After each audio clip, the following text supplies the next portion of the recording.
इतनी कथा सुनाई, कथा में भगवान मग्न हो गए और उन्हें नींद आई और वो सो गई, क्योंकि उन्हें अरुचि थी कथा से, रुचि नहीं थी, भक्ति नहीं थी अंदर। और जिनके अंदर भक्ति नहीं है उन्हें भगवान की कथा से रुचि नहीं है, अरुचि।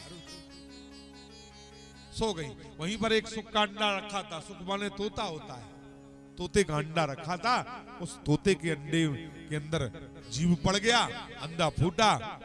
कभी कभी सती कह देती थी हाँ महाराज, उत्तर देती थी प्रति उत्तर हाँ महाराज। उस सुख ने भी एक आध बार सती से सुना हाँ महाराज, और सुख प्रति उत्तर देना सीख गया। कभी कभी सुख उत्तर देता था हाँ महाराज, हाँ महाराज। शंकर जी जानते थे कि हाँ अभी तो सुन रही है, मन लग रहा है, और मग्न हो जाते कथा सुनाते समय, और मग्न हो जाते कई दिन तक, कई महीनों तक, कई वर्षों तक भगवान कथा सुनाते रहे, क्योंकि कथा का कोई अंत नहीं। फिर भी कथा पूर्ण नहीं हो सकती, अनंत है भगवान की कथा, हरि अनंत हरि कथा अनंता, इसकी महिमा का कोई पार नहीं। जब भगवान ने समाधि को तोड़ा, कथा को बंद किया सुनाना, देखा कि ये प्रत्युत्तर कौन दे रहा था, देवी तो सोई हुई है। वहीं पर एक सुख था, पक्षी बन चुका था, बड़ा हो चुका था। अरे एक सुख ने तो सारा गुप्त रहस्य जान लिया, इसे मार देना चाहिए वरना ये सभी पक्षियों को बता देगा। जो संसार का रहस्य है मैंने छुपा करके रखा था, और ये पक्षी जान गया, इस पक्षी को पता पड़ गया, ये सबको बता देगा, इसलिए इसे मार देना चाहिए। भगवान ने त्रिशूल उठाया, परमात्मा की कथा को जिसने सुन लिया उस पर तो परमात्मा की कृपा पूरी हो गई, उसे पर मार कौन सकता है। शिव का सामर्थ्य भी नहीं कि उसे मार सके, क्योंकि भगवान की कृपा जिस पर हो जाती है उसे शिव का सामर्थ्य भी नहीं मार सके। यद्यपि कालों के महाकाल है शिव, लेकिन परमात्मा की कृपा पर शिव का भी जोर नहीं।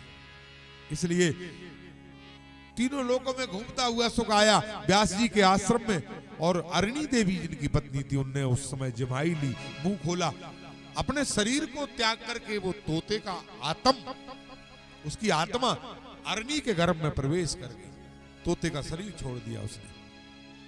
सुखदेव जी संसार की चक्र को जान चुके थे, संसारे चो सारे चो क्षण भांगुर क्षेम भंगुर। सुखदेव संसार को जान गए थे, इसलिए संसार में जन्म नहीं लेना चाहते सुखदेव। ये संसार कैसा है, दुख रूपी विमोहिका, दुख देने वाला संसार है, इसलिए इस दुख देने वाले संसार में जन्म लेना नहीं चाहते सुखदेव। 12 वर्ष तक माता के गर्भ में रहे, फिर भी बाहर नहीं निकले। पिताजी से संवाद होता था, गर्भ से ही सुखदेव जी अपने पिता व्यास जी से बातचीत करते थे।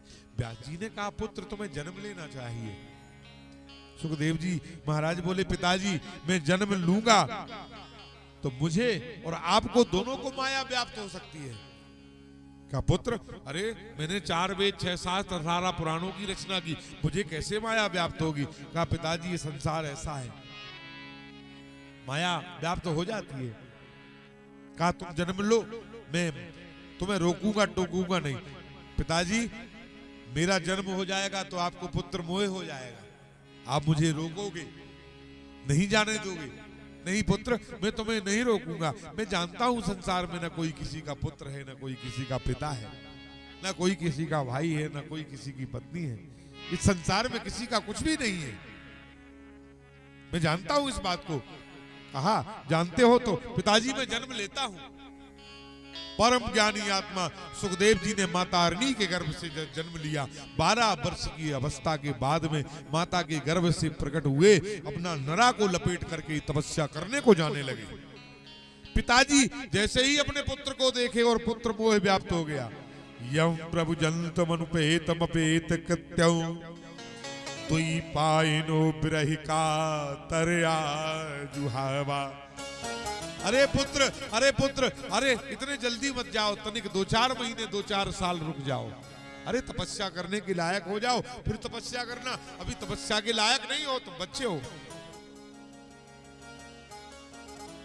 तई पायनो बिरह का तरा जुहावा। सुखदेव ने नहीं सुना पिताजी की बात को। सुखदेव तो ज्ञानी थे, जाने लगे, पीछे पीछे पागलों की तरह चिल्लाने लगे। व्यास परम ज्ञानी व्यास, व्यास जैसे संतों का ये हाल है संसार में।